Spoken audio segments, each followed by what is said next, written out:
All right. I wasn't going to start here, but I have to today. I know I'm renowned for saying that at times, but today's a little different.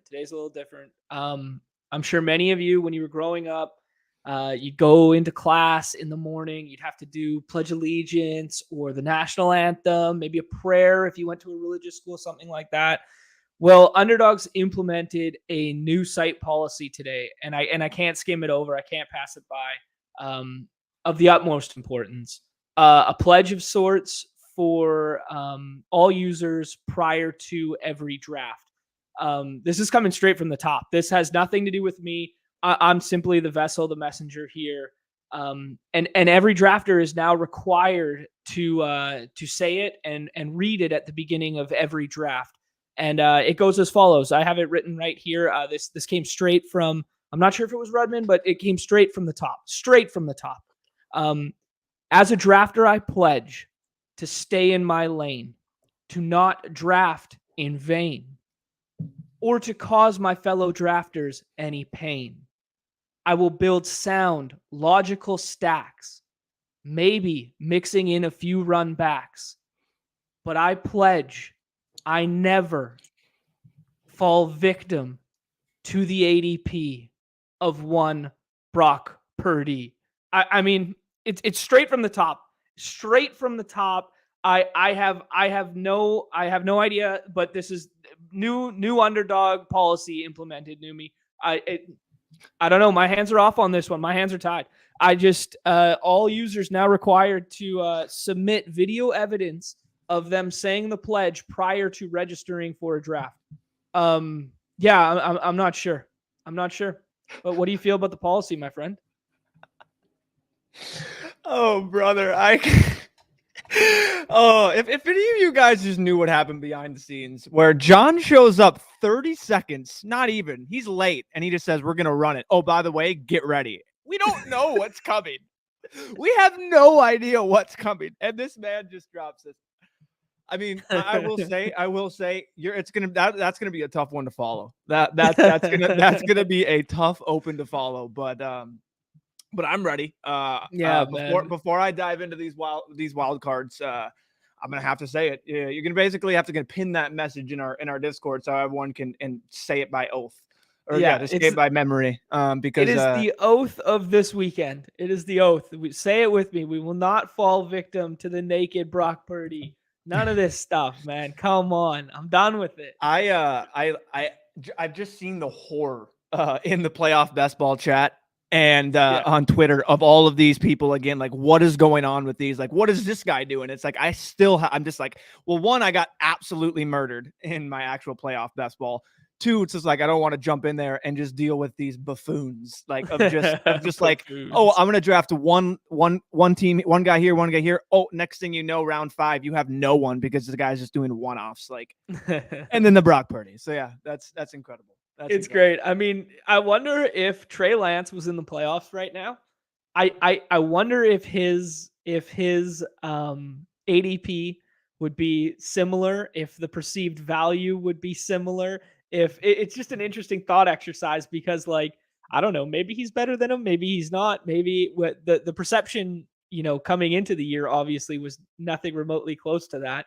But it's just a very fun conversation to have now of how valued he is. It's quite the for me. It's like, I don't know if it's the equivalent, but it's just the just random brought to you by storm. It's like the Linsanity effect right now. Yeah, like just point. Yeah, out of nowhere. I mean, just lighting it up. I mean, just literally lighting it up. I mean, it's just no one can knock him except the guys on Twitter that Paul does of his throw here or there. Was just like the dude's just balling. Like, and it's right. Yeah, and it's like, and will this last? Like, will this last, or is he just a flash in the pan, like real hot, running hot with it, and then all of a sudden it's like they stick with him next year or whatever, and he's just dust.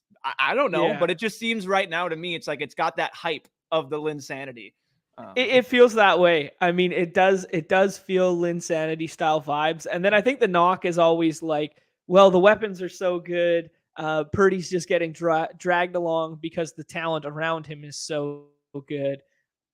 It's a very fun conversation right now. But we just saw we just saw one of the greatest quarterbacks ever, probably the greatest quarterback of all time, get put in his place a little bit by a defense that did not blitz at all. They did not even come after him, and they were still getting pressure on Brady last week. And we saw him look pedestrian and bad. And now all of a sudden you have 3-point home favorites led by Brock Purdy versus that same defense, which arguably looked like the best defense of last weekend. And everybody's still going, yeah, it's Purdy time. It's Purdy time, baby. I don't know. It's very interesting. Yeah. No, it's yeah, it's absolutely. I mean, just seeing yesterday, literally comes out of nowhere in our draft and just literally drafts naked Brock Purdy over stacking him with Joe Burrow. Like that's just you could just put that on repeat, and that's what's been happening since for the last 3 weeks on Underdog. Goodness gracious. Yeah, we'd be remiss not to start with Nez boy just hanging out with celebs, walking the red carpet last night. Can't wait to hear some of the stories that he's got. I mean, he might be too big time from us. He might not even be coming back, Noonie. Yeah. I mean, it's potential that he's hanging out with Tyler the Creator. He's hanging out at premieres with Eddie Murphy and shit like this. That Nez may never be back. I mean, it was nice knowing him. I mean, if I was him, why? If you're in LA doing that, why would you come back? He's just like, you got that lifestyle. Yeah. Next thing you know, we're just gonna be like, oh, by the way, guys, the extended vacation's now till next Friday, so we'll talk. Yeah, exactly. Like well, he already extended it to Thursday now too, so he's not going to be here for Crane tomorrow. What? Wow. That's can't. This man, priorities. I tell you. Yeah. Let's start with Chad's sheet. We got 44 drafts compiled so far. I contributed a couple last night. I was doing multiples at a time and I missed a couple of the boards. My bad. But yeah, I mean, some macro level trends that we're seeing right now. Pretty even split. Granted, only 44 drafts, smallish sample, but pretty even split between the running back, two running back, 2 wide receiver, and 1 running back, 3 wide receiver this week, both at 44%. But we're seeing this little 2 tight end, like we predicted, those big, fun, sexy names after all of them have been smashing at almost 11%. I mean, we've rarely seen it north of 4. I said 5. I said I think it'll get to 5 yesterday, so it's already exceeding that. Again, the caveat we'll say again, small sample, but yeah, it's again higher than we've ever seen. I think it makes sense though, like you pointed out yesterday. So. Yeah, and then a couple other ones. Quarterbacks heavily stacked this weekend. Just the way that draft boards are falling, we can get some premium stacks. I posted the GM this morning with what we talked about yesterday of how Kelsey and Kittle, like you can Kelsey and Mahomes are obtainable this week. Like you can just look at draft boards when you've been around for a minute and just project like, oh yeah, this is how things are going to start to shake and unfold, right?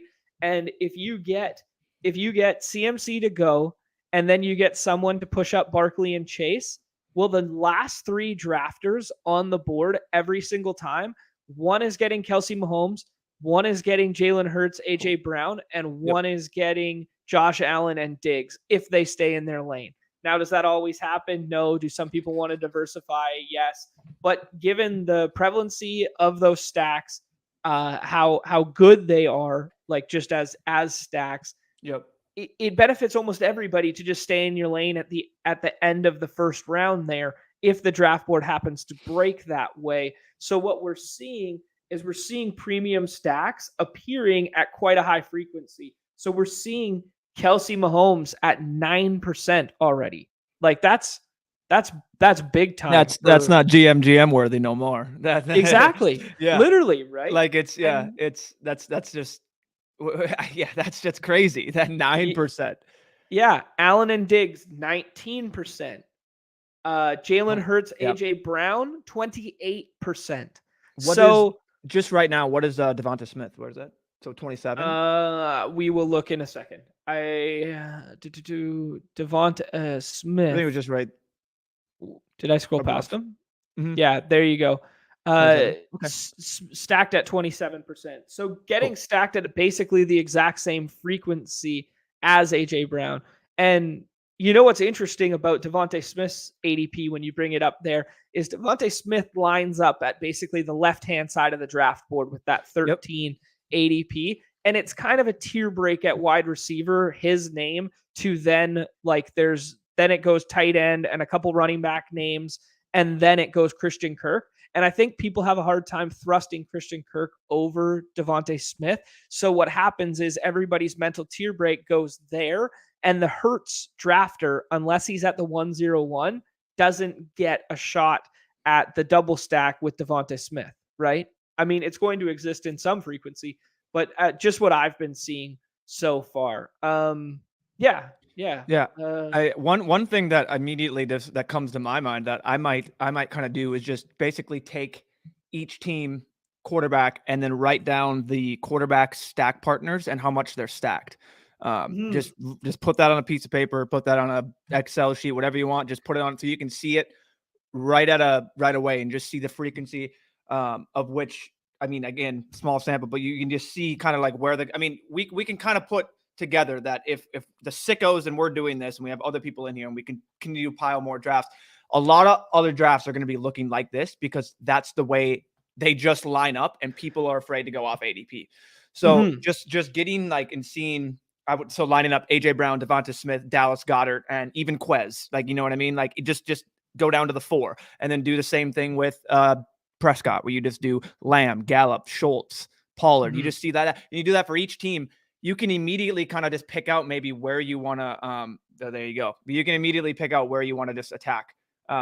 So for those who don't know, Chad has 3 tools that he has built and he shares in the Deposit Kingdom Discord, link in the bio below every week. And one of them is that game stack tool where the link is right here on the page here. I already have it pulled up over here.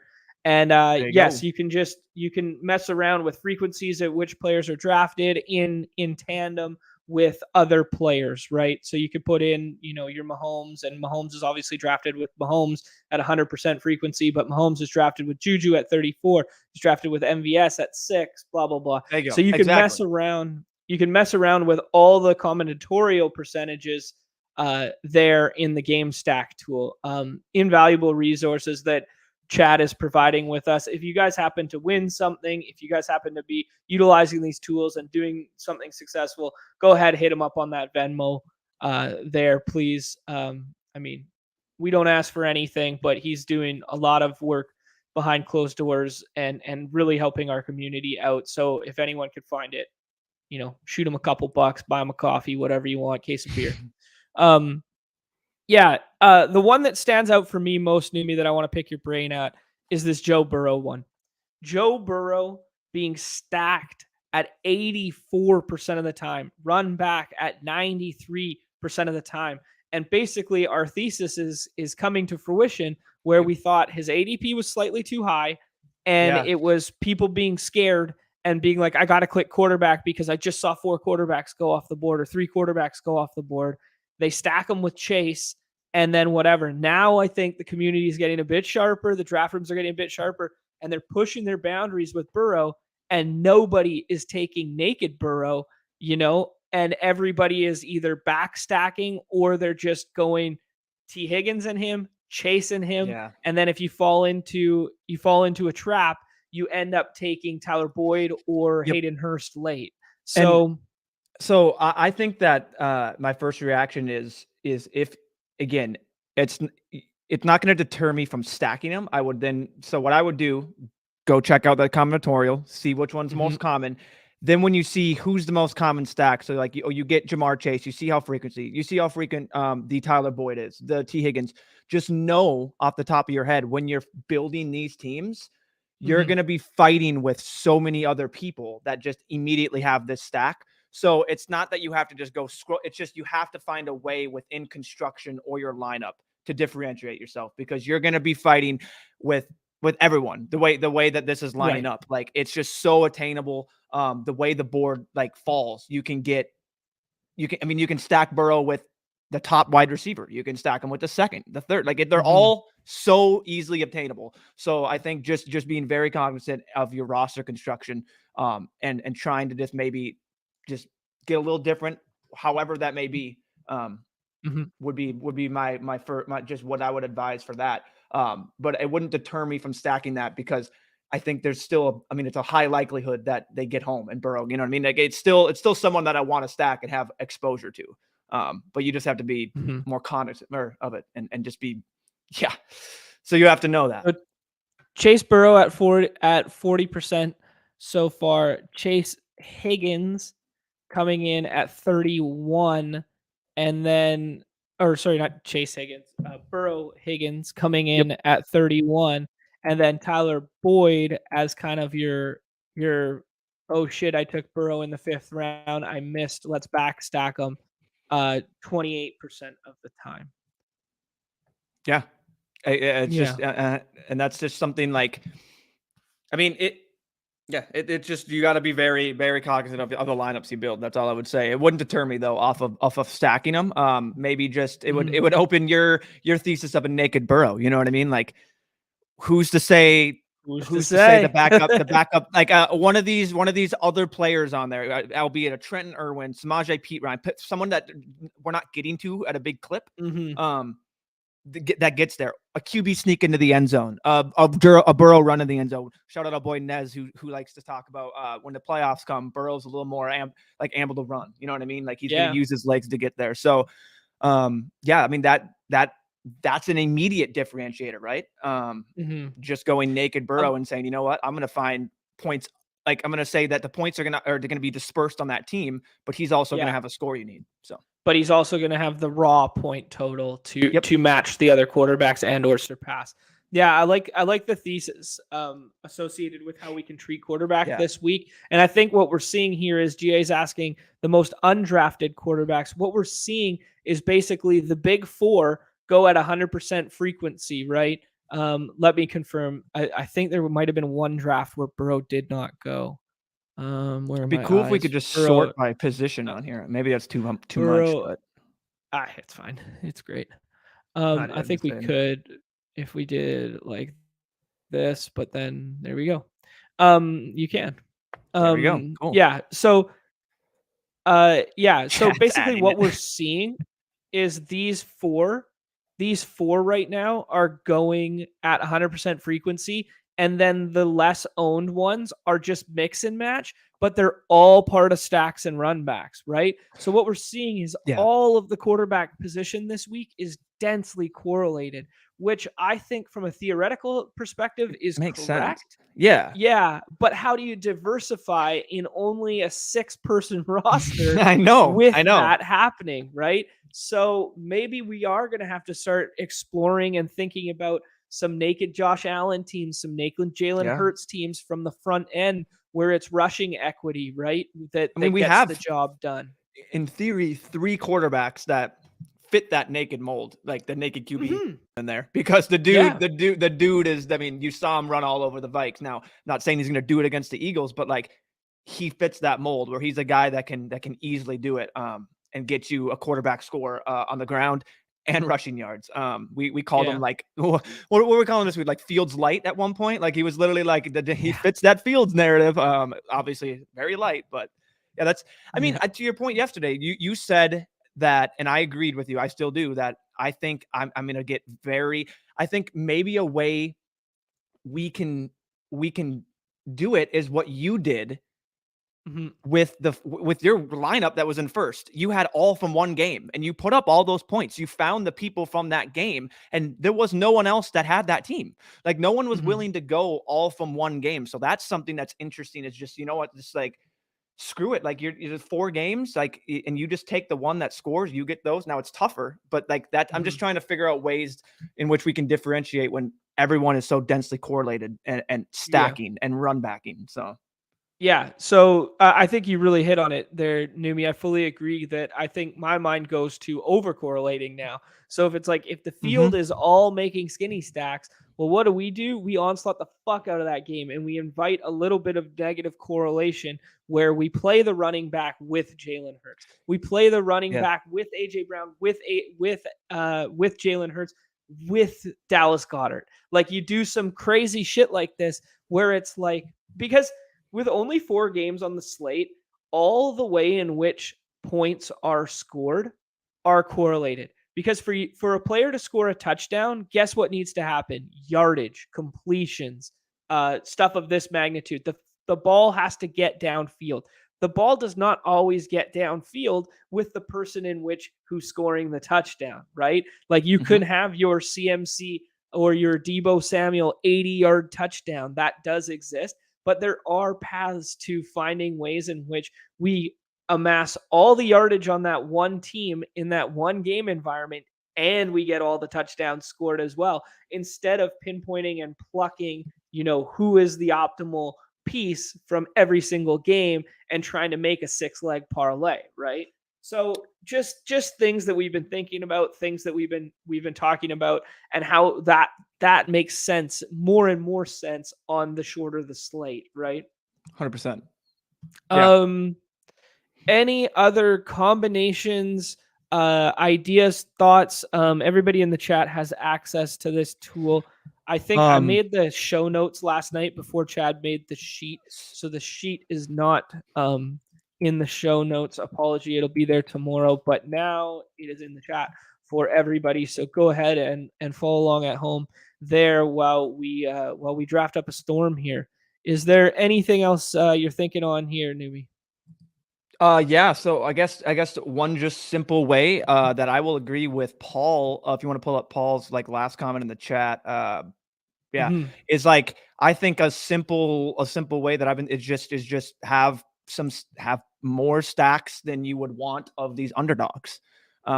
Like just when you're thinking of over correlating, everyone's first thought is Chiefs, Eagles, Bills, Niners, Cowboys. Like why not do it with the Jags and the Giants? Like why not put a couple lineups out there like that? I think that's just an easy way just to shoot up and have a unique team that in the range of outcomes, if that does happen, like, you know what I mean? You're just setting yourself up in your portfolio teams. So that's something that just going off of game spreads, what is it? Like an 8.5 point favor, or they're 8.5 point favorites at home for KC. So you mega stack the Jags. Yeah, let's harp on that one real quick, just because I pulled up here. There's a couple injury things to watch this week, not a ton of them. I'd say McCole Hardman is one to watch from that game. Lane Johnson from the Eagles game, very important piece there to think about. But just looking at this, total opened at 50.5. Now it's at 53, highest total on the slate. Jags have gained a point. KC's gained a point there. KC heavy favorites with the highest total on the slate at home. Eagles pretty close to that, and then tighter game environments in the other two. I mean, the price tag of the Jags and Trevor Lawrence being like one of the least drafted quarterbacks right now. I mean, let's harp on that. Let's jump on that, right? I mean, I think there's some value to be gained there.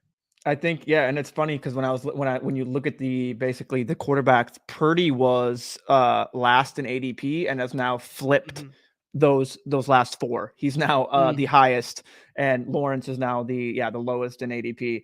I don't know if the limited practice is doing anything. It shouldn't, but yeah. Cool. All right, let's go ahead and hop in some drafts here. Let's hop in these BR streets.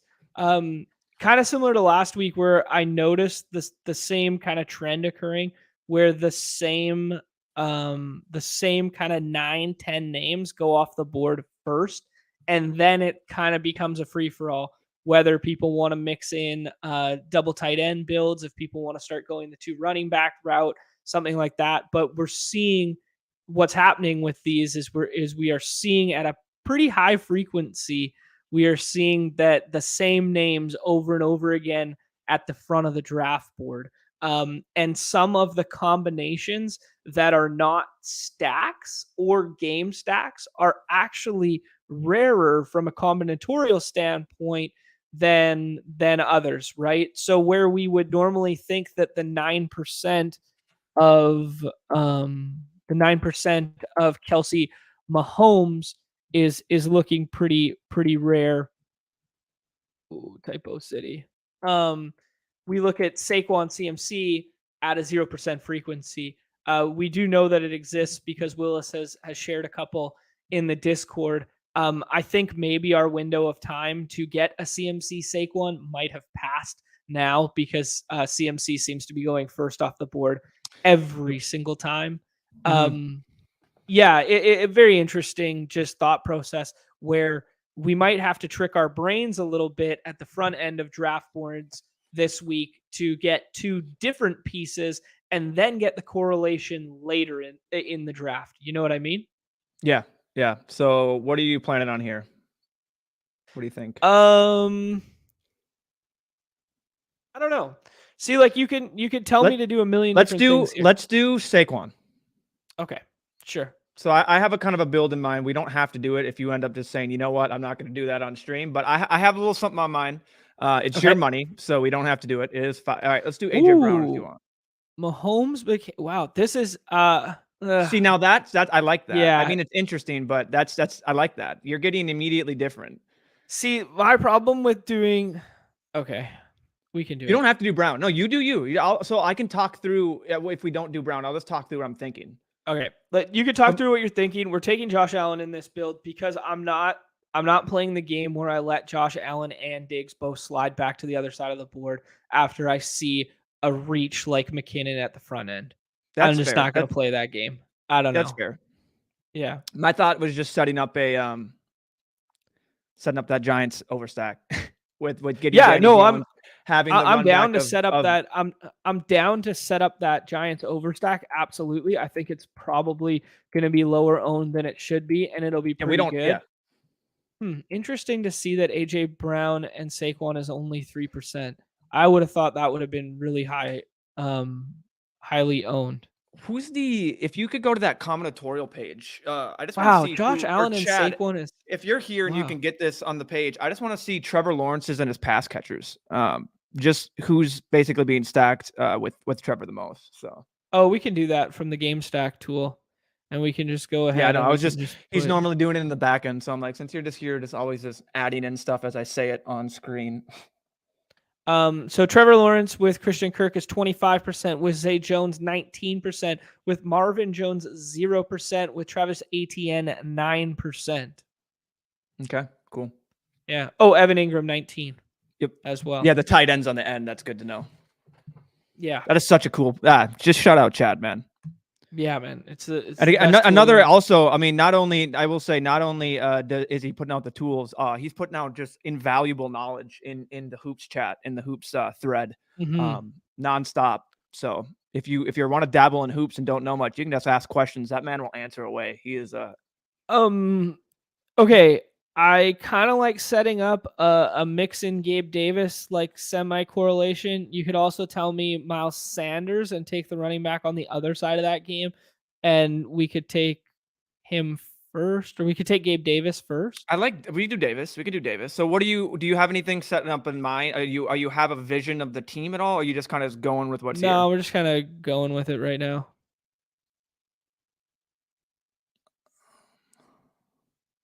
I don't know. Yeah, so I think Higgins would be fun if he does fall. Miles Sanders goes there. We could do Mixon too. So I mean, if you want to do it, throw in another person from that stack. That's what I'm thinking. But it's all depending what you're thinking here. I think I like Mixon more this week. Yeah, and I think I don't know. I could go with either. The problem is if we don't take Higgins, there's not really any wide receiver options that like jump off that fit this build because the Philly guys are gone, and we would have to double stack Buffalo. See, that's my thought. And so that's what I was thinking was we could not do Mixon and we could do Higgins, that you get that other wide receiver spot. Or I was thinking you do Mixon and then you do a Bills wide receiver and then also Dawson Knox. And whether that way. So I also need to get. I was going to ask you about Isaiah McKenzie, whether we got any news, or I know you said you just think he's out, but I mean it really. Well, here's the news from last week. He had the Q tag. He was ruled that like, hey, he might be a time decision and might go. And then he was actually deemed like a healthy scratch in quotations. Like Okay. the injury designation And wasn't as big of yeah, a I mean, factor. Shakir made plays, and I think they, like you said, I think they like. I mean, just going bro science, what we see, I think they like Shakir, and they're just like, you know what, we're gonna like this dude. So that's an option too. I was thinking of just throwing out. So I was thinking we could do Mixon, and then we just did Shakir and Knox, and then I got here a you mean couple of Shakir teams, so yeah. I do like the thought process a lot there. But this is fine too because your process of him fitting the build, like it made sense. I like that a lot. Fuck. That's exactly what I wanted there. I was like, Goddard Was fits the this team Goddard? Yeah, so nice, and now we end up with like some double stack that I was like trying to like throw is off so Dawson chalky. Knox over and over again, and hoping that someone would like. So we could do something if he doesn't take Hayden Hurst. We could do Dawson Knox, Hayden Hurst if you wanted to. Yeah, we could I mean, do. it's thinner, but I I mean, don't like the ceiling of Hayden Hurst. That's my I issue with Hayden Hurst. I don't Is like either. I would Like it, rather take Samaje Perine or James Cook or Devin Singletary. Like I would rather do like all of those options than Hayden Hurst. Hayden Hurst just doesn't have the ceiling, in my opinion. until he does. Yeah, Just kidding. until he does. So I mean, okay, yeah. So this, I'll leave this one up for you here.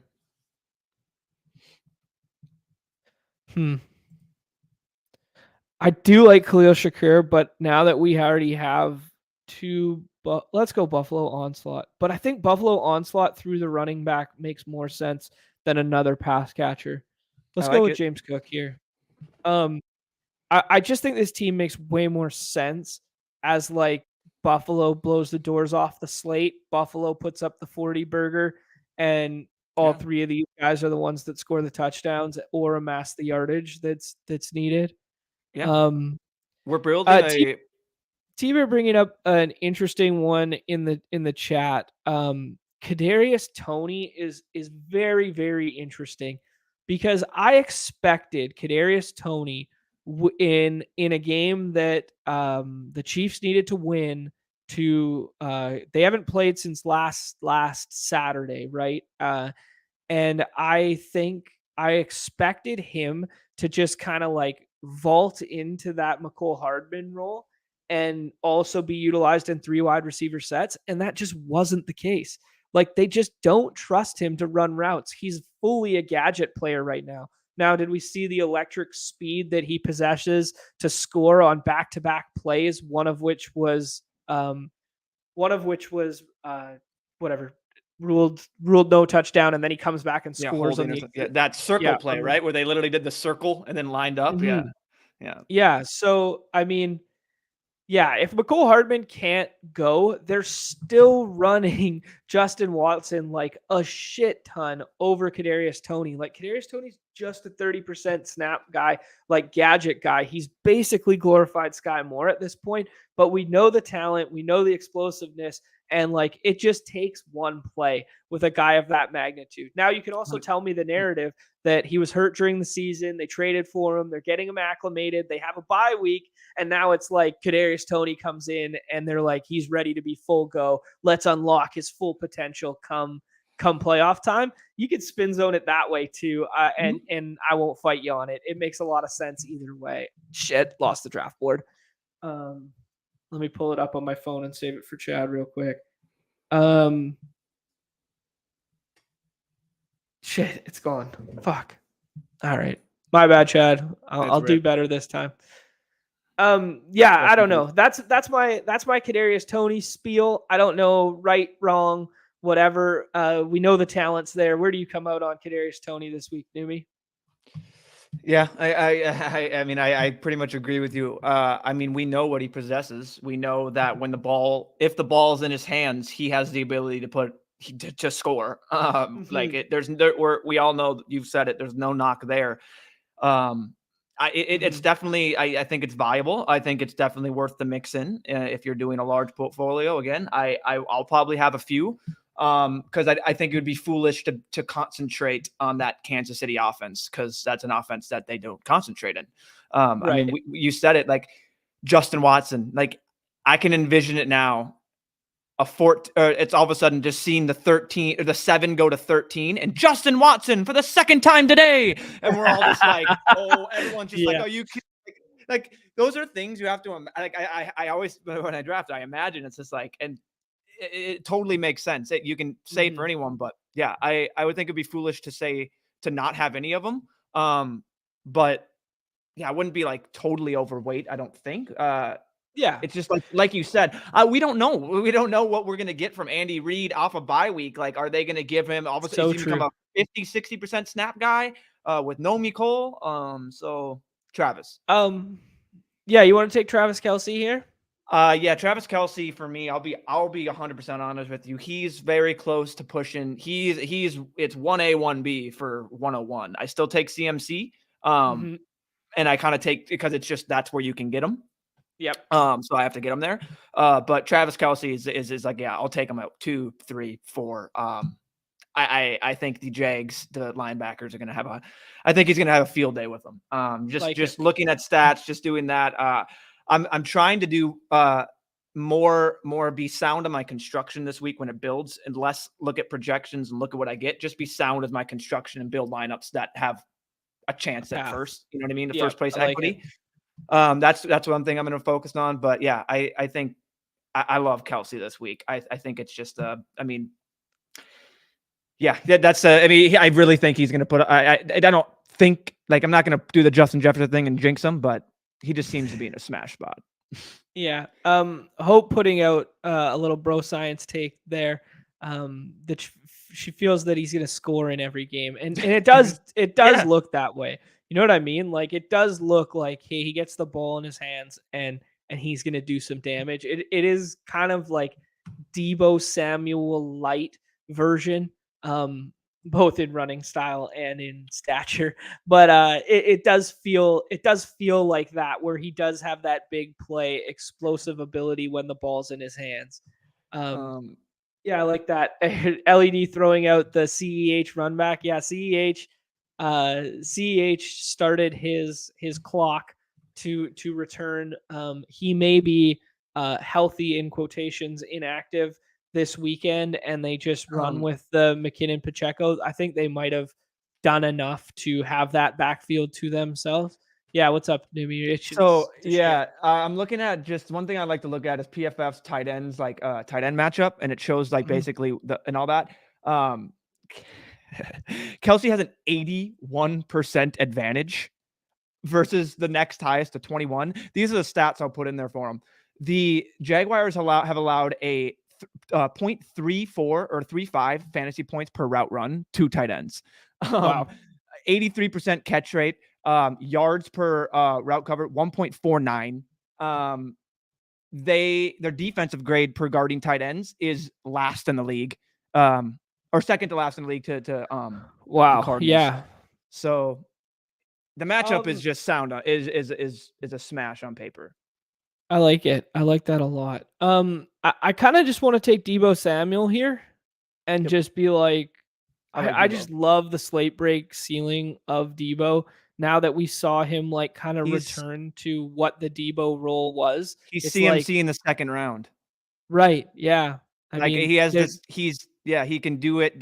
He lined up 4 times in the back. Was it 3 or 4 times in the backfield last week? Like, all of a sudden, you look 3 carries for sure. Yeah, and like you'd see all of a sudden McCaffrey split out left and Debo in the backfield, and it's just like, yes, give me more. Like, so I love Debo. Okay, so now this is a fun little spot where I think the draft kind of starts, in my opinion. Like, all these names we've kind of talked about, and they all keep going at the front end. I kind of like a Jerick McKinnon onslaught here, and then run it back with some Jags. Yeah, Jerick McKinnon or Tony Pollard. That's what I'll say. Okay, let's see Pollard. We didn't have, I mean, yeah, I like McKinnon or Pollard. I just thought all of a sudden now you can kind of flip that board per se, where this guy's going at the back end of the 4th. You're getting a guy here, and then you can you just get 2 more guys that are going in that in that nice turn. So, what do you think I think Pollard, Debo is going to be one of the highest owned combinations right now. Yeah, Like I think it's gonna be like 28%. What do you think? let's say, actually, I'll say 20. 20? Okay. 21. Okay, so not as high as I thought right there. So I think Now if it'd be you interesting to do Lamb here and just see and I because Lamb wonder, yeah, 18. okay. Okay. So yeah, I wonder if it's like if it's basically if now those teams are when they don't take Pollard in the third and they wait, they get another guy and they're like, look, I get this guy here. I got a nice guy in this ADP value. And you know what I mean? And what we're doing is just putting Pollard there and then getting other guys later. And it's going to be unique. Like, and again, like when we're talking about the ADP versus points, and when you look at ceiling, it's not that big of a gap that you all of a sudden see when you see an ADP number of a guy at 13, 14 versus 28. It's like, oh, they can't score as much points as the guys up there. It's impossible. Right. Like that's why they have that ADP. So I think just doing that, I have a pick here that would be fun. Okay, Never mind. yeah, that's what I was looking at too. I was like, if we go Ayuk and then we play that game through the passing environment, now Yeah. I think we're gonna fall back on our default Jags here. But I'm falling in love with Miles Sanders this week. Like Miles Sanders, when projections are gonna come out like fully, I just think Miles Sanders is going to be like the Dalvin Cook of last week, where he's the guy that's like going in the third and fourth, and then all of a sudden by the end of the week, he's going at the end of the second round, and maybe not that high, but like middle of the third round. That's just where I'm when we're at done with with this him right pick, now. do Sanders and Pollard together. I wonder since they're kind of closer in ADP, if they're just naturally kind of tougher to pair. Yeah, that's a good point. Yeah, and no game correlation there. You're just trying to pluck one off. What are you thinking here? So we have the mini game. I'm not gonna say right now because I know Moxie Line's watching. Because I'm just gonna say, like, we have the mini games. I'm going There. here. The other thing you could do is go Juju and then go naked Lawrence or backstack Purdy and then just be like, we need Juju and Kelsey as the guys, and we don't need a run back there. So my mind is, I think Zay Jones is going to project really well too. I like Jay. Yeah. And I like getting ahead of Zay Jones. I don't see a huge difference between the Zay Jones bet and the Christian Kirk bet. It's I bet if we could pull up maybe it's not a 1-for-1, but if we did the AJ Brown, Devonta Smith type thing, you'd see they're very similar. You know what I mean? Oh, Hope got rip. Oh wait. I think he must have. Yeah, she set up the T Higgins and then hoping Burrow would come back and then got sniped on it. The naked Burrow. The naked Burrow is the new naked Purdy. This is the third or fourth time I've seen Lamb is going to cook Ward. Roger Terrence. We will not take anyone but CeeDee Lamb. Lamb's gonna cook Ward this week? Yeah, that was like the second or third time that he's posted it in chat. So I was just like, Roger Terrence, we will only draft CeeDee Lamb and not Pollard. No, I mean, totally reasonable take there. And then yeah. Yeah, Paul saying using run the Sims projections, since you can run them as early as Tuesday, have Zay 5th highest median projection. You love to see that after you just drafted Zay Jones. Yeah, I think he's going to project very well this week, and I think he's undervalued right now. I think for my money right now, the two biggest risers on the weekend will be Miles Sanders and Zay Jones. Joe Burrow, we kind of already seen that he will be the biggest faller. I think we go ahead and take Trevor Lawrence in here in this build. You could say Purdy as well, but I think Trevor Lawrence plus Zay is going to be much lower owned than Purdy plus Samuel. Yeah. Everyone wants. I mean, Purdy's just gonna fly up that draft board. Like he's gonna. I feel like he already is, right? Yeah, he's gonna get into the Prescott. Like, he did, I think. I think he did. There you go. So there you go.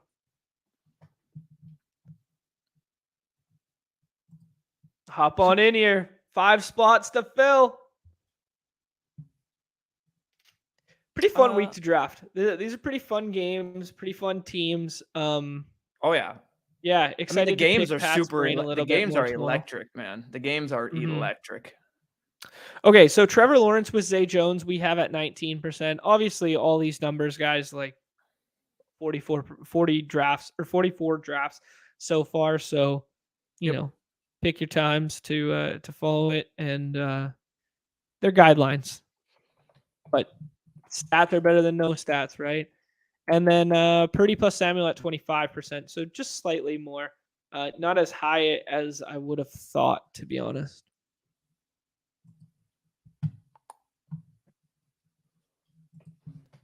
Who was the other one you wanted me to do? Miles Sanders. Oh, I guess you can't do it on this one. Yeah, I just wanted to see Sanders and Pollard. Okay, so we'll do 2. We'll do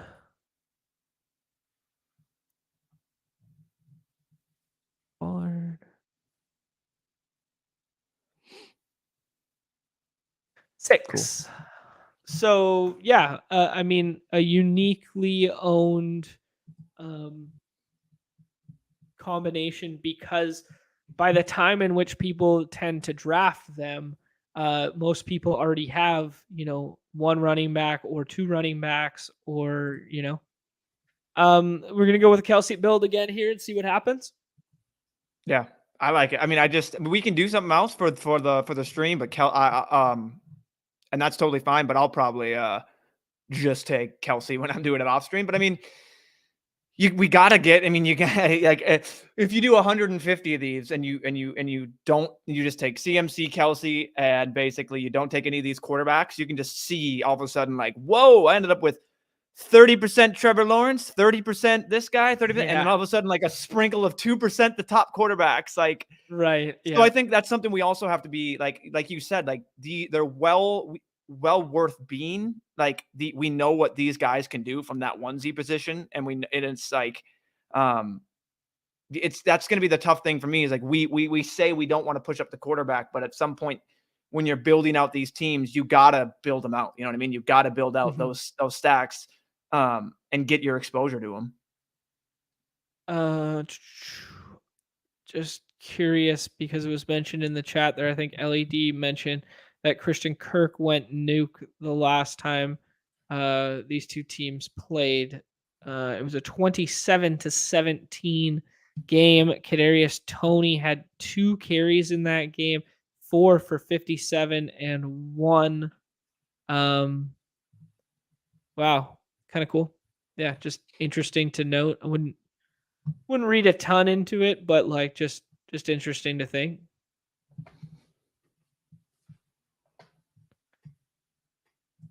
Did LED get Alan Diggs? Nice.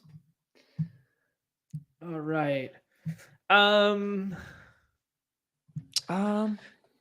Let's take CD this time. Let's make T-Bear happy. Let's take CD. I don't see a huge difference between how the offense is going to run for either of these guys. I think they could both break the slate, and I think both the wide receivers stand out to me over the running backs here. I like it. I'm going to send you.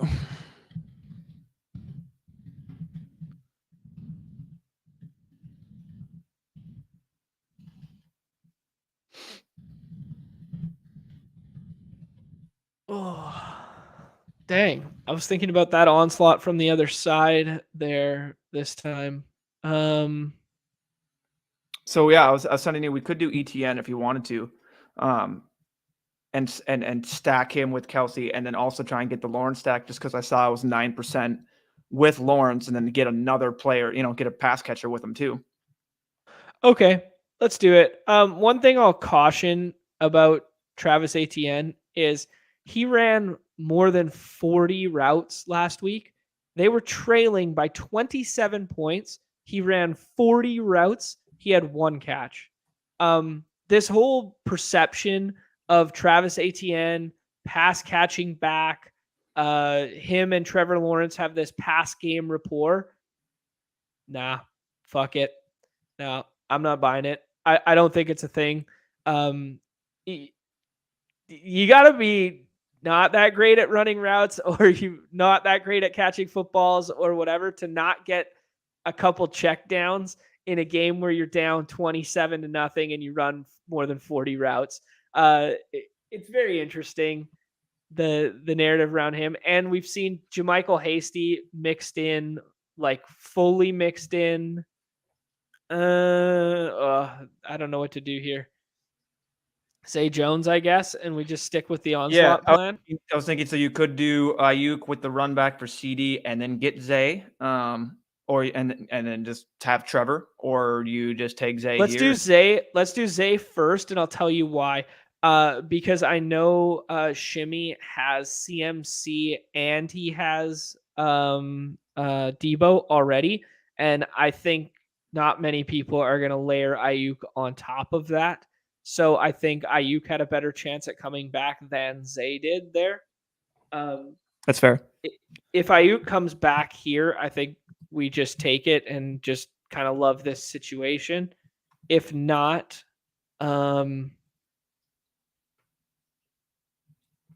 yeah, I don't see a bull case for any other scenario other than Ayuk mini here and just being like, we have a Jacksonville stack with the Kelsey run back, and then we have a mini from the other game environment. I don't really see a reason to get like crazy fancy here outside of that. And then we can check just, I know, limited sample, but the CD Ayuk. Yeah, we should look at that one in a second here. Yeah, there's I want to close the thought on the ATN one there.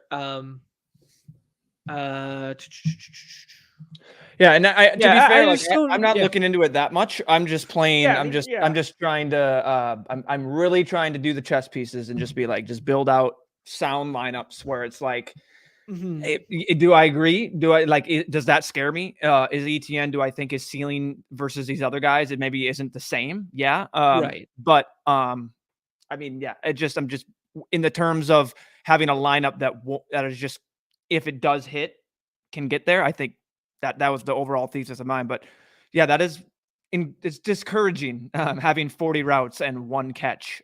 Did you say one catch or one target? One catch. What if naked Joe Burrow is the guy you need? Hey man, we touted it up. I know James put in there. It's like you guys were touting naked QB. Guy takes Burrow, and then you're shocked when it happened. That's what he put in the chat. So it's like we're frauds if we don't do it at this point. Oh my God, the Trevor Lawrence just fits this so much better. We're doing it for the people. We're doing it. The Burrow free fall makes a lot of sense to me because I don't think the discrepancy between Burrow and these back end guys is as crazy as the initial ADP set it up. That being said, I don't think he should be going undrafted. Naked Burrow feels so dumb on this team, but we got to do it for the people. When you're laughing to the bank, unique. When you're laughing to the bank, like when Joe Burrow throws 2 touchdowns to Trenton Irwin and rushes in 2, and he's the only QB that put up a rushing touchdown, and he had 2 of them. I'm just going bull case right now, like not bull. But that felt so ugly. Hey, you're doing it for the brand. We can't talk it up and not walk the walk, right? Like practice what I preach. But the thesis of the naked quarterback this week is thank you, Paul, for getting the board. The thesis of the naked Burrow or the naked quarterback this week is not Joe Burrow. The thesis of the naked quarterback is Jalen Hurts at the front end of the board or Josh Allen at the front. What if your Miles Sanders thesis comes true and Hurts is non-factor? What if all of these? Patrick Mahomes, it's a Jarek or it's Isaiah Pacheco finally gets home. It's whatever. It's defensive touchdowns. This yada yada, and Joe Burrow's the one. What if? Have we thought of that? Like, have we thought of that? No, I agree. Like, hey, damned if we do, damned if we're not. Right? But that is a good exercise to show how hard it is. How hard it is to simply not click something you don't want to do. Now, I know it's grosser, and it's like your point of like that makes no sense. And when you're doing that, but like that's clicking buttons and doing things that you do not want to do, even though like in a sense it can be right. Like I don't know. Okay, let's do this one. I'm just saying to where if you're anchored to ADP, doing it that way. like when you're just like, oh, there's the same people again. Just really do 5 drafts and just try and throw ADP out the window. You will stop after like you won't even get like 4 rounds in. You'll be like, oh, like it's a challenge. Send me your draft boards in which you don't even care about ADP. Right. Like that's the draft boards I want to see. 0% owned, Numi. 0% owned. And if you put Trevor Lawrence in here, it's still going to be 0%. It'd be way more logical. Oh, No, 3%. Look at that. You're already beating out those 3, baby. We're fucking unique. 3%. Let's go. Oh, man. We're unique. Oh, you love it. Oh, man. That's all that matters. matters. Back-to-back 6th-round Burrow this AM for Christopher. I mean, it doesn't sound crazy to me. It does not sound crazy to me in any regard, right? No. But it's like, yeah, you're going to be, and if you don't have that piece, most people are going to pass on him. You know what I mean? Yep. Yeah, and I mean, this is the draft board, and this is the type of draft where, when these names get pushed up at the front end here, you can sometimes fall into your Kelsey Mahomes. Do you want to do a Jalen? You want to do Josh and Travis? Yeah, I think so. I think it's dominate the onesie position. I think it's pretty, like, because you can't really paint a better narrative right now, right? Like, if you could do naked Josh Allen too, if you wanted to. If there's a game stack or something there, like, I don't know, like just take this ADP value and put the 2 of them together as like alphas. The thing that I wanted to talk about is we've talked about these boards so much. Now it's unfortunate that Diggs went here instead of Chase because that really flips ADP. But this is how you end up with the 3 premium stacks at the back of the draft board. It's CMC, Saquon, Chase in some combination there. And then it goes Hurts, AJ Brown. It goes Kelsey here. Then this person always takes Josh Allen and Diggs. And then you get Travis Kelsey plus Mahomes. So, I mean, these premium stacks exist for a reason, and it's in rooms where the draft board unfolds like this, right? Let me see here, just for interesting sake. Doing the Lord's work. Chad's already in there. 12.5%. That is higher than I would have expected, to be honest, for 2 players that both have ADPs inside of 5, and we rarely see fall. That is a higher combinatorial ownership than I was expecting. Not as unique New York as I thought.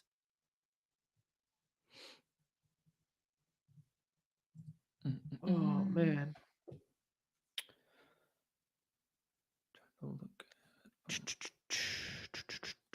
So could do, babe. Could do. Yeah, was Hoop Sweat last night, Numi? I did not. I actually didn't know. I was I was watching a movie with the gal, and even Chad told me, he goes, "You looks like you got something," and I'm like, I'll be honest with you, dude, I'm not looking or at all. And then this morning he told me he was like he had nothing, so he was living vicariously through me, and I profited. That's nice. After like a 2-week stretch of literally losing every night, finally able to go. We're back, baby. We're back. We're back. Christian Kirk and hope Gabe Davis comes back, or Christian Kirk. I do think there's a big drop off at running back if you don't take one of those 2. But I think Christian Kirk. What's the difference between Christian Kirk and Zay Jones, though? And Zay Jones. I was just about to say that too. Okay, I'm taking Miles Sanders over Tony Pollard here. That is a stance I'm taking right now. That was a very sharp point, Numi. What is the difference between Christian Kirk and Zay Jones to this build? Absolutely nothing. You are 100% correct. So Christian Kirk does not come back to us, but we're left with the Gabe Davis. Mm-hmm. Do you prefer Gabe Davis doesn't come back, right? Like Gabe Davis does not come back, period. But Zay Jones might. So we could take Gabe Davis here and then figure the rest out later. Or you pass on Gabe and you take Zay Jones and do a different, do your boy like if you want.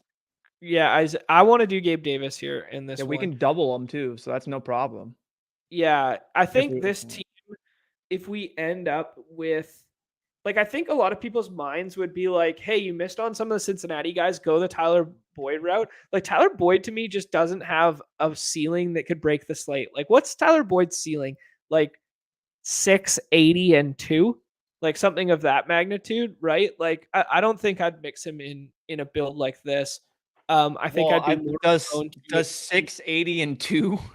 I think 680 and 2 is a very nice number on this slate. Oh, for sure, yeah. But I would rather chase other profiles than that profile.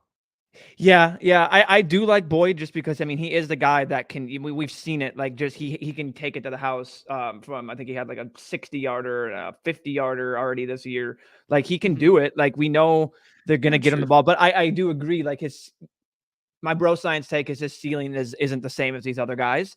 But I mean yeah, I don't know. I agree with you. That is, yeah, that's just my take. I think he can get there and he can put up that ceiling. It's just, it's not like these other guys there. But then again, when we get down here, you're faced with the Tony, the Slayton, the Boyd. There's Ayuk, Dawson Knox, Ayuk, Ezekiel Elliott, mini stack. Ooh, Tyler Boyd, Ayuk, Zeke, mini. Okay. Zeke's being very overlooked. Yeah, and we're getting a lot of Zeke press in the chat. I know that. I think those are the two decisions. I don't like Cook as much in this build, for whatever reason. I think, yeah, I think those are the three picks. I think we do Zeke. Let's just do it. Everyone wants it. We haven't done it yet. There you go. We've drafted Zeke. All right. Just for Willis, baby. Willis. Yeah. Yeah, interesting thought process here that Miles Sanders might get that usage at the goal line.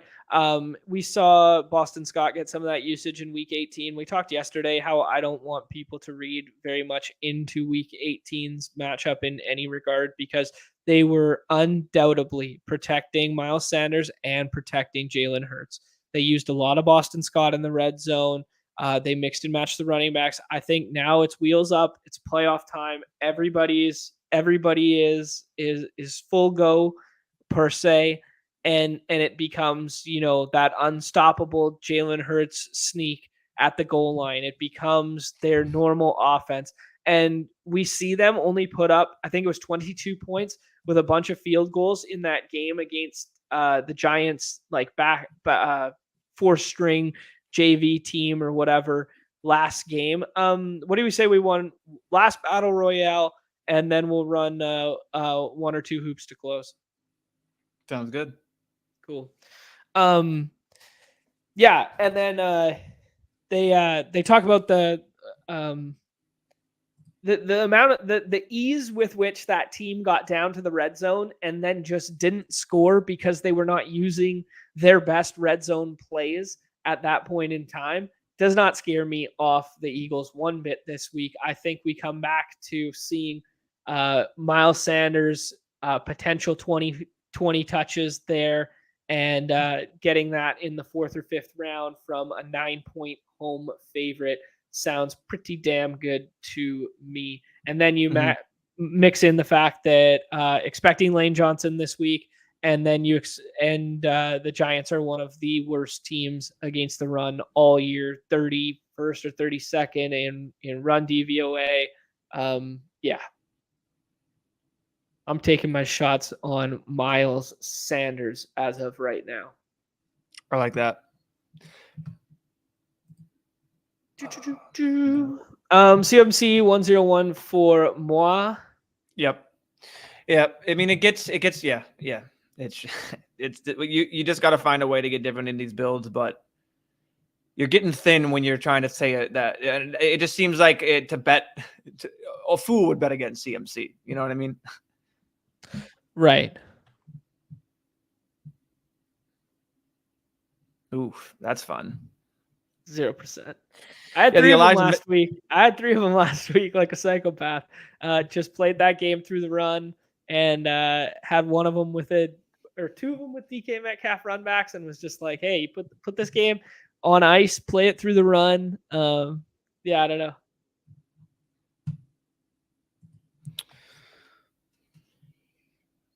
Look at this Chad. guy. I was, Chad, who needs this more guy. tools. Look at this guy, man. He wants to build more tools for the people. Just a man of the people. There we go. If you guys want more, just let me know. The Zeke bullying and yeah, I mean the ZK. I know he doesn't have the same amount of juice. I know it's a tough run defense. I know Tony Pollard's more fun to draft, but just like Zeke, when you look at Zeke's name at the back end of these drafts and you compare him to the other names that are available, it just he kind of pops out a little bit. I'm very interested to see. Yeah. Zeke's the name that is like Zeke is the equivalent of being scared to bypass someone at ADP because of that shiny number. You see Zeke and you're like, I can't click Zeke in here. Like, there's no way he can do it, right? Like, hear me. Oh my god, we were so fucking close. I know. Oh, we were so as close. As soon as you did you stopped even listening to me and did the new me. Oh man, you already had the draft GM. Oh my god, we would have been GMing all over the place. Be like the scene that Jonah Hill from This Is the End, dropping GMs all over the place. Yeah, This Is the End. Oh my god, that movie. Okay, I think CeeDee Lamb was a really easy pick there, and then I think we can go in a million different directions here. Kittle kind of seems nice. Yeah, let's do Kittle. And loading up this game a little bit. Yeah. Yeah, I mean, I don't know. Yeah, Kittle. Tight ends like pretty good this week. So like using a 3rd round pick on Kittle there in a stack and reaching on his ADP a little bit doesn't feel as great. But we know Kittle has that elite 2 touchdown ceiling. Yeah, I just 2-3 touchdowns. I want to ask you about your tight end take yesterday. What did you like?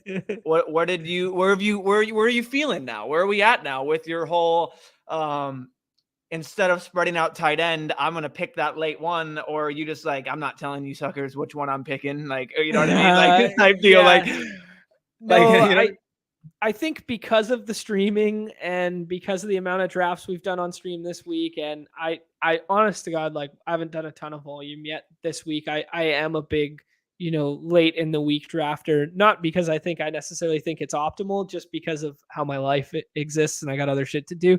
But I think I'm going to end up way more spread out. I think the thesis is kind of fun.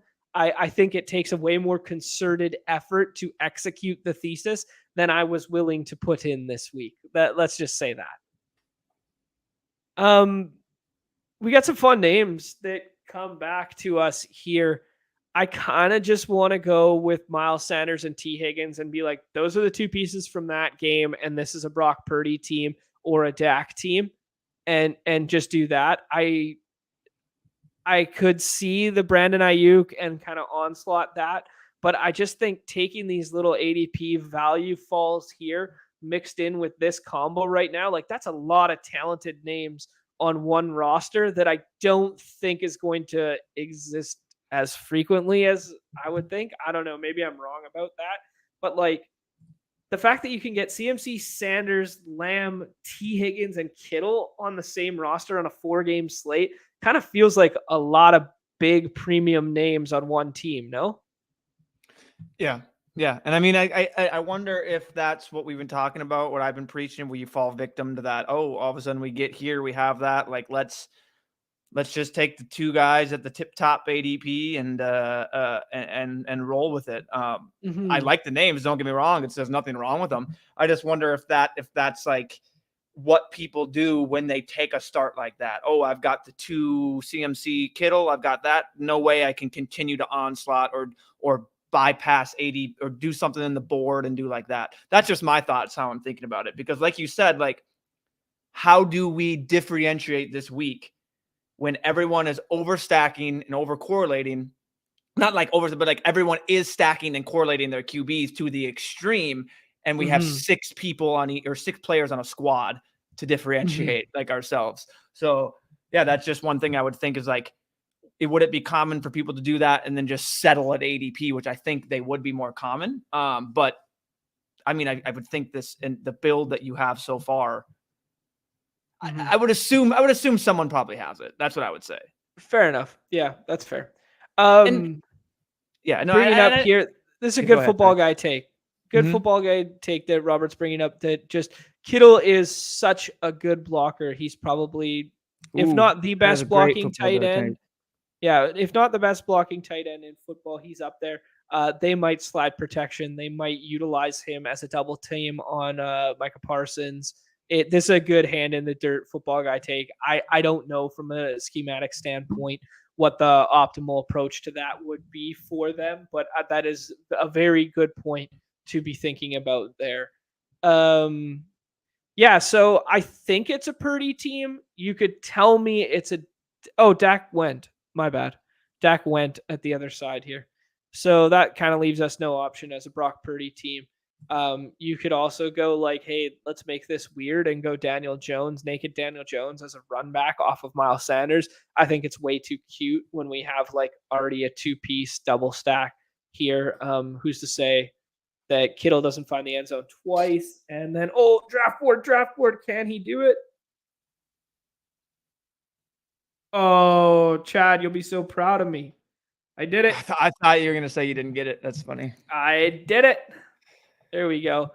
Oh, Nez showing up in the chat here. Yo, taking a little time out of his day with his celebrities. You know, he's still got those stunner shades on in his profile pic there because he's a celeb. He's got to stay masked when he's out in This public. brother. Yeah, This man. Nez, you're irreplaceable, man. We would never venture to try and replace you with AI. Nor am I smart enough to even. Yeah. Then maybe that's the reason. We are not. We are simply just not smart enough. All right, let's talk a little hoops. I do not have the projection stuff pulled up in front of me. I will get it right now. Yeah, Numi, take it away here in terms of. I'm resending you one. Give me one second. I got a new projection here. So Cool. Teams on back-to-backs today. This is a 9-game slate, classic Wobnesday. Yeah. So give me 1 second, and I'm ready to roll. Just have to send you this so you can have it. So the teams on a back-to-back, and that should be sent to you. Perfect. Teams on a back-to-back, on the back end of a back-to-back, are Denver and Los Angeles for the Clips. So that that's already playing into Kawhi's doubtful, not even in projections. Okay, so just to tie a bow on that one for me personally, Kawhi played last night and PG ended up playing last night. Correct. Okay, cool. So George could get a midday Q, definitely in the realm of possibilities.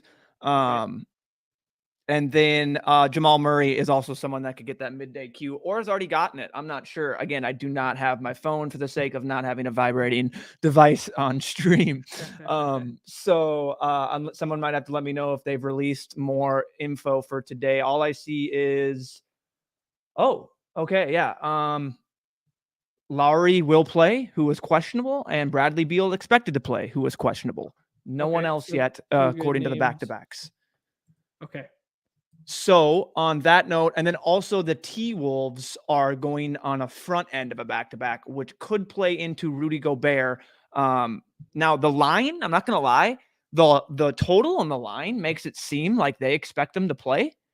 Hey, we like fell Vegas. into this trap yesterday. I fell into this trap yesterday. I gave the guaranteed lock of the week that Giannis was playing last night, nationally televised. The line had moved, all this stuff, and then he fucking didn't play.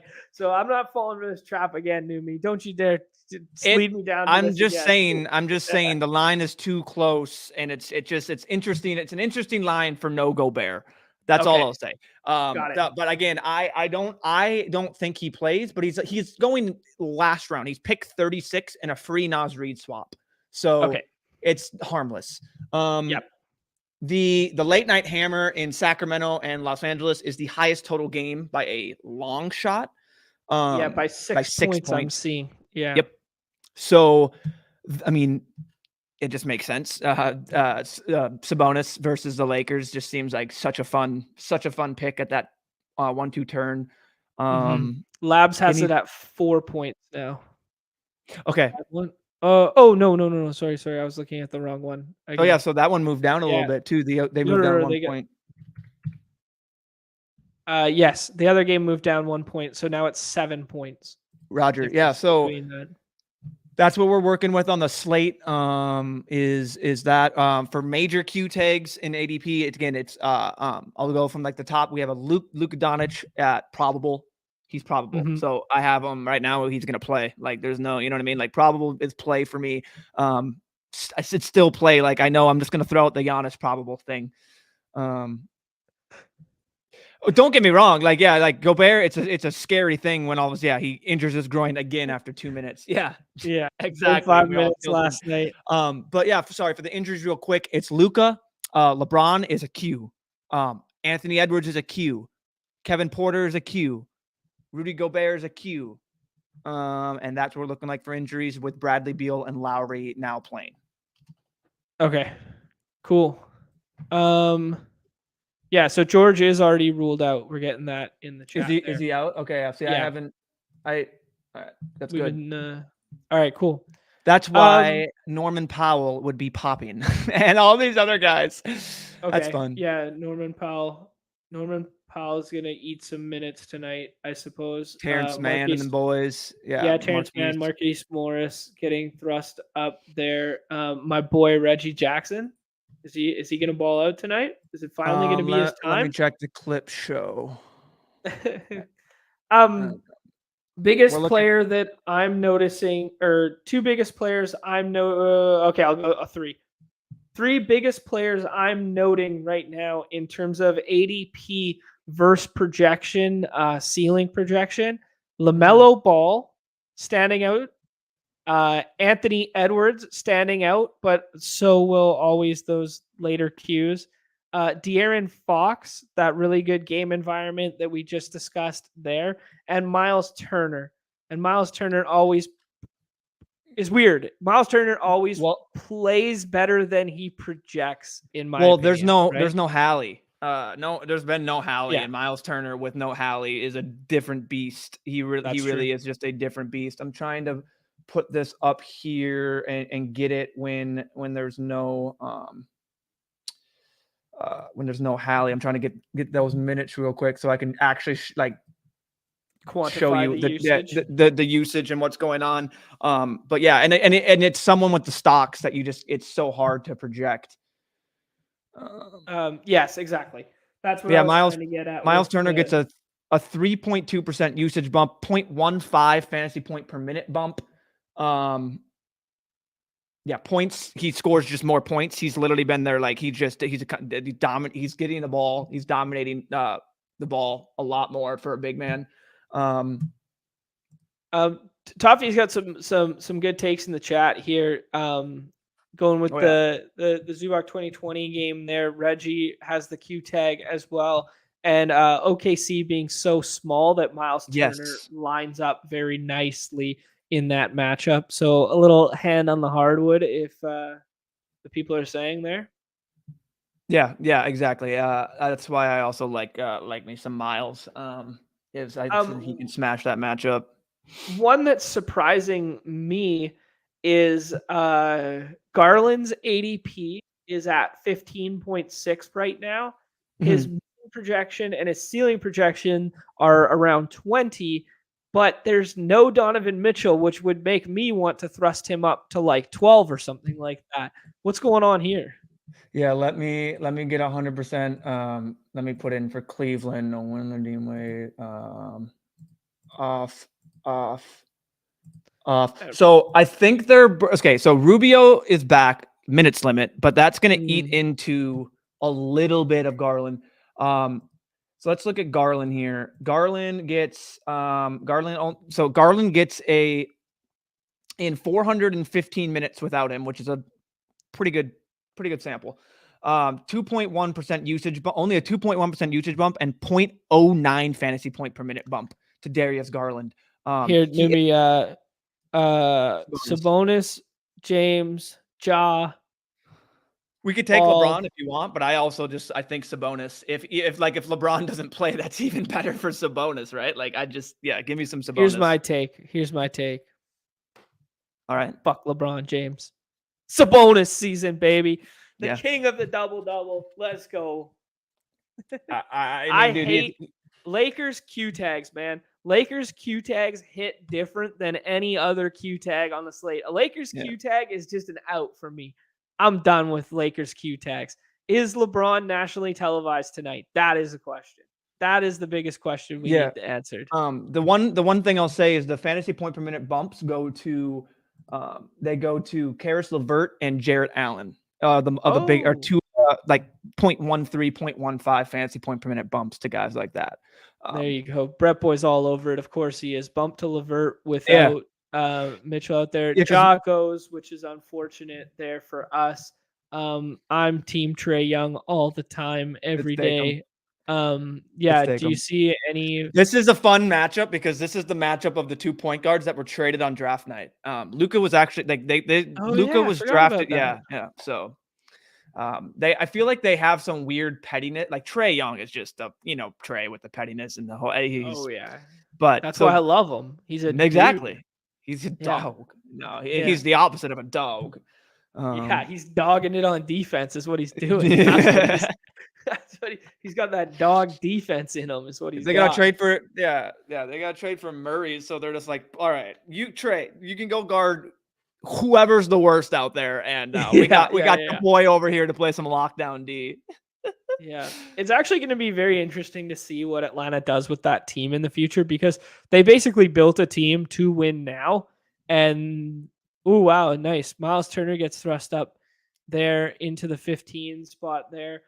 We could put DeJounte with Trey. I don't necessarily love it. Ant is popping. Yeah, I don't know. And what is Ant's prospects? So Ant's got the Q tag. If Ant plays, Gobert sits. Does Ant get a nice little usage bump there? Yeah, so I'm gonna I just gotta make sure I put the other guys that are out because we got McLaughlin and Prince. Just gotta make sure they're this is a good shout in the chat here. Oh yeah. I've been trying. I was hoping to hopefully they're just so sharp, man. They're just so sharp.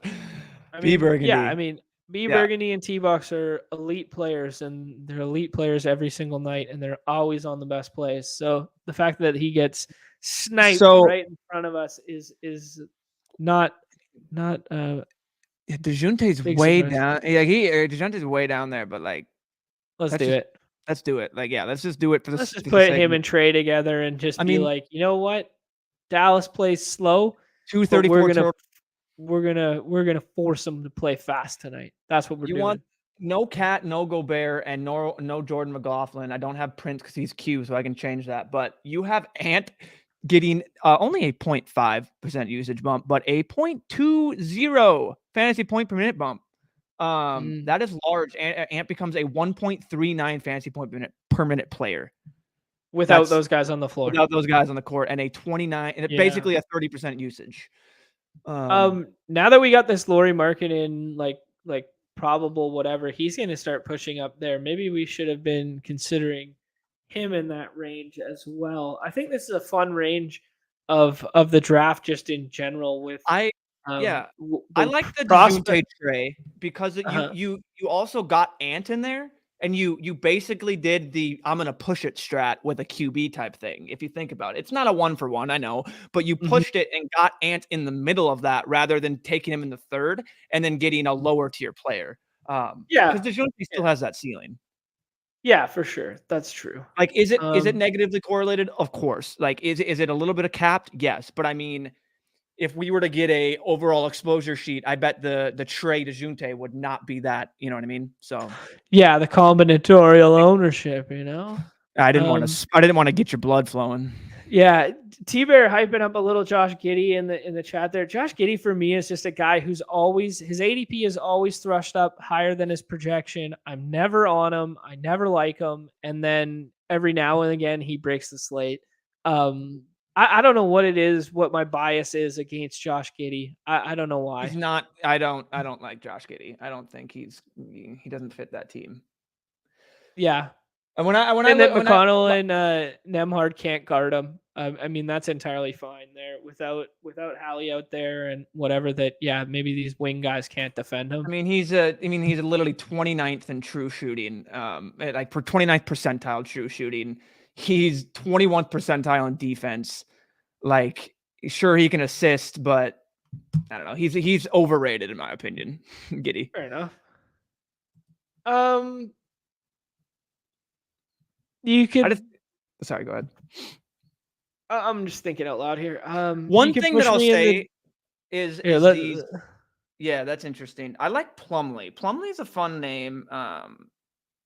There is nothing fun about Plumlee. Yeah, it is when he's going up against Houston. All he does is freaking look at him. That's someone you love in the 6th round. 30 minutes? When you're getting 30 minutes consistently? We're in the 5th round. Who do you want right. here? Sorry, I thought we were on the turn. Do Allen. Too slow, Numi. You're snoozing out here, man. You're killing me.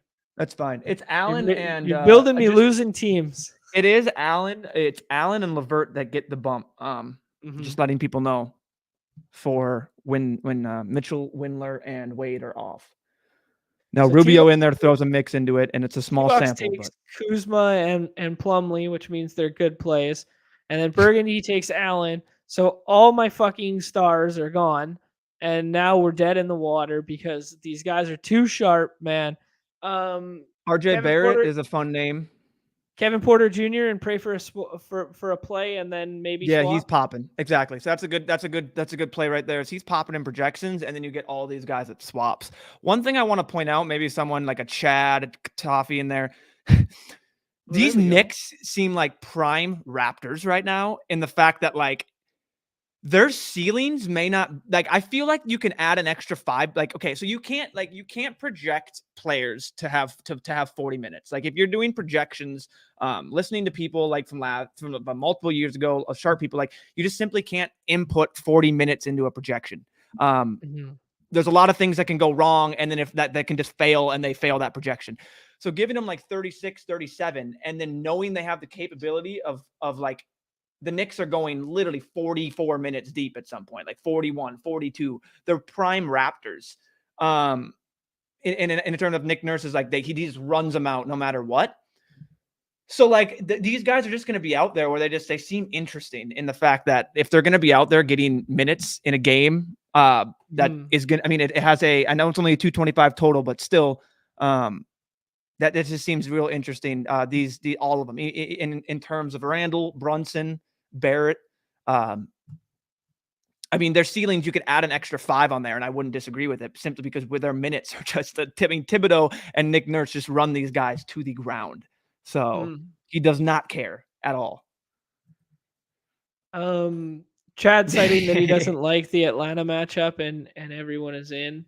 That's entirely fair. Sharp point there. Brett Boy with a sharp point in the chat too, just saying that Ant has had the Q tag since December and he hasn't missed a game this season. So maybe the FUD around him and that Q tag is a little stark there. Luka goes 1, Joke goes 2. There's no debate on those two tonight for me. I mean, maybe you could debate which goes where, but I think it's a pretty clear Luka night. If there's no Gobert, I mean, even if there is a Gobert, he's a matchup nightmare. So, but I mean, I'm just saying, if there is no Gobert, good luck, Naz Reid. Like, right? Yeah, that's a good point. That's a good bull case for Joke to be the one. Yeah, it's like a bull case. If and Gobert if he's ruled out, it's even buller. It's right. Even just. Yeah, you think he's going to win MVP this year? I think he's becoming the front runner. I think he's clearly, in my mind, he's the Luka's definitely second, but Luka's doing it with less. I'll say that. Now, I don't know what everyone's opinion of MVP, most valuable player, best player. Oh, help the most team, most valuable to the team. All this nonsense. Yeah, I think in the terms of the normal award, without going too deep into it, it's Jokic right now for me with Luka too. Yeah. RIP that Jason Tatum narrative. Yeah, I mean he's yeah. Dang, I wanted Butler there. Butler just went. I mean, Yeah? Yeah, I I was like gonna Bam. say okay, let's do Bam.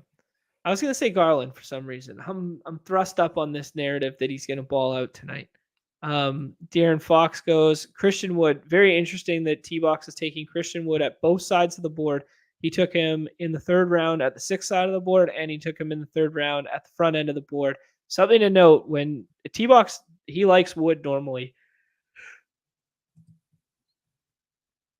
Excuse Bless you. me. Bless you. Should we do this or this? Let's do Ant. No, let's do Boy. Do your Boy. The reason why I'm kind of out on Garland is these. I don't like to bring up matchups, but man, the Grizzlies backcourt got some dogs for defenders, dude. Like they got some dogs out there. Maybe not like and Ja's a plus defender. Trying to see if Brooks is still that plus defender. Yeah, Brooks is the 96th percentile of defenders. So like, Okay. I don't like to bring up matchups, but they got multiple guys that they can rotate in and cause havoc out there. Okay. So, and I mean, Dylan Brooks, he's out there to play defense. The Bros is inefficient all over the court when it comes to anything but defense. Yeah. So Yeah, the Pat Beverly model. yeah, this is the toffee right there. Yeah, the Grizzlies right now are like the 49ers. Like the Grizzlies are building something there, and it's scary. I like They got that. a lot of That's a good thing. flexibility. They got a lot of flexibility in which they can move around and continue to revamp that team. Yeah, here's an interesting one: the voter fatigue, like the classic. This is the classic Mike Trout narrative in baseball, where it's like Mike Trout is he's the best player year over year, and he hasn't won enough MVPs to add up to it because I mean he has, but people are like they're looking for reasons not to click his name, Yeah, right? Like that's exactly. the thing with Joker after the back to backs is just like they're looking for reasons not to click He his needs name. to top. Apparently, he needs to top what he literally just did and Right. continue to do that. And it's like that's not how you vote for MVP. That's not. Yeah. It's yeah. I agree with you. It's funny. It's funny. Yeah, but like there's also like I don't know, MVP in the NBA has been bad for years. Like it's just been like awards are just a bad award, like just in terms of like how it's been given out and that. All right, let's see Sharp player, who we like here. Nick right there. I always like to follow and check out his draft boards as well. Very sharp player. Absolutely. Yeah, Nick is always finding his way to the top. Friend of the show. Let's see. Look at that, going double Nick. I like that. I mean, those are With guys the that in the middle there. I mean, dude, I'm they're thinking just of a player, Numi. I'm thinking of a player. All right. I'm thinking of a player, baby. Let's go. Woo! Yeah. Here we go. Look at that nice 70 burger. Yeah, dude, that was game. so funny, Now man. When I'm just like Centers versus Charlotte, baby. I'm just ooh, Lowry, damn. Yeah. JJJ is always a guy that literally is gonna his ceiling's not gonna, like you said, not gonna match up. Could do Allen, Kuzma with the Wizards are just with Beal playing, man. It just seems so. I don't know how much he plays, but it's another body in there that's Bradley Beal. You know what I mean? Okay, let's go with JJJ because we got Carlin already, and yeah, just to your point, like the same narrative as like the Miles Turner narrative there, where it's like the stocks are never gonna pop in projection models. They're not as projectable. There's just certain nights where JJJ is gonna go off and he's going to outscore his mean projection by 20 plus points because he's that type of boom bust style player. Now he can also foul out in the first 8 minutes of a ball game. Him and LaMelo Ball. Nick Claxton had 3 fouls I saw like 7 minutes in, and dude ended up with like 47 fantasy points. Shout out Nick Claxton. He had 5 points in your dog. He had 5 points at halftime. And he ended up with like 47. Shout out Nick Claxton. You a real one. You a real one. I love that. Plumlee now going in the 5th round, and same with Jared Allen. So the Sharps are out, and all the value is gone, and I am dead in the water, not winning today. I can see. So no, you're fine. You're fine. Yeah, there we I go. think you Look at just need to. Nick's just watching the stream, man. He's seeing the sharp shit that I'm doing, taking Kevin Porter in the John, 6th. take Like, your bankroll and your time commitment for your stupid showdown and your stupid 2-gamers and put it towards hoops, and you'd already ship a slate or two.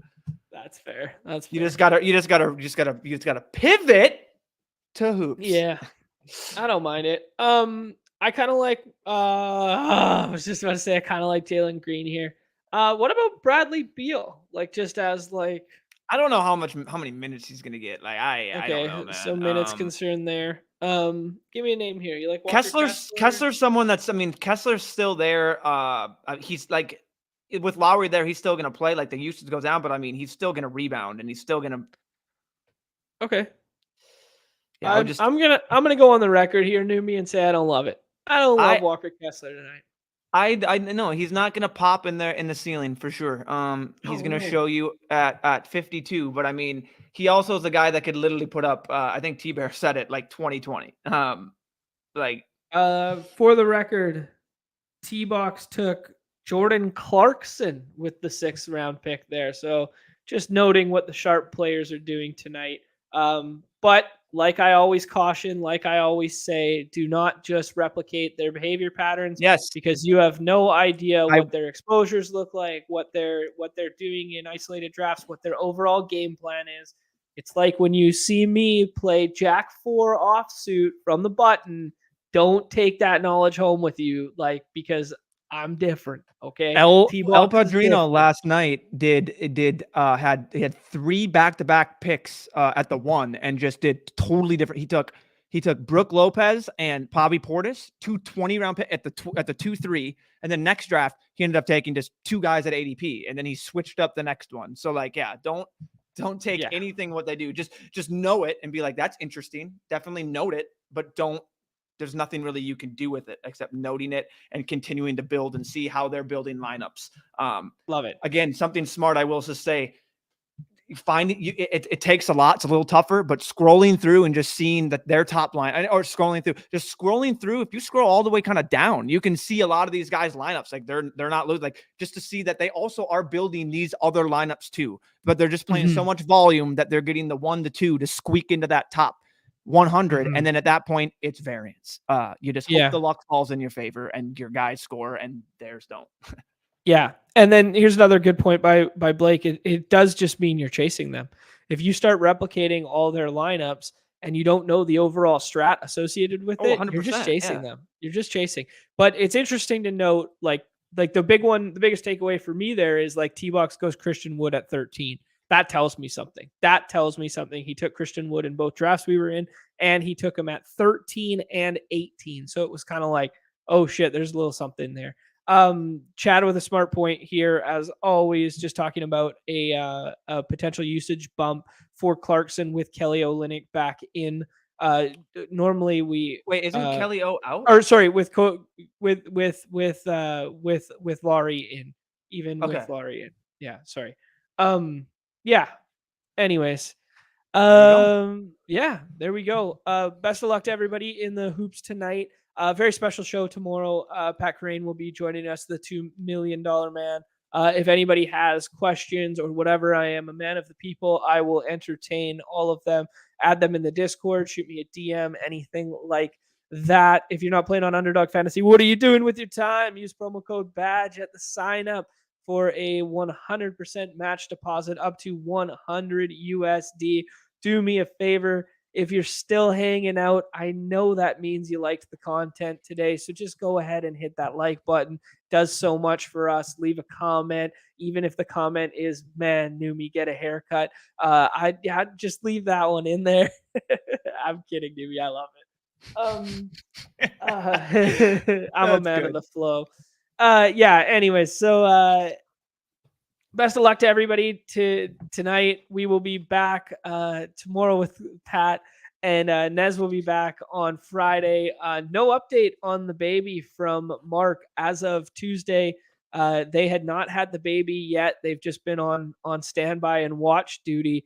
So not sure if he'll be here Friday, but we will try our darndest if everything's going right in the world to get him in here.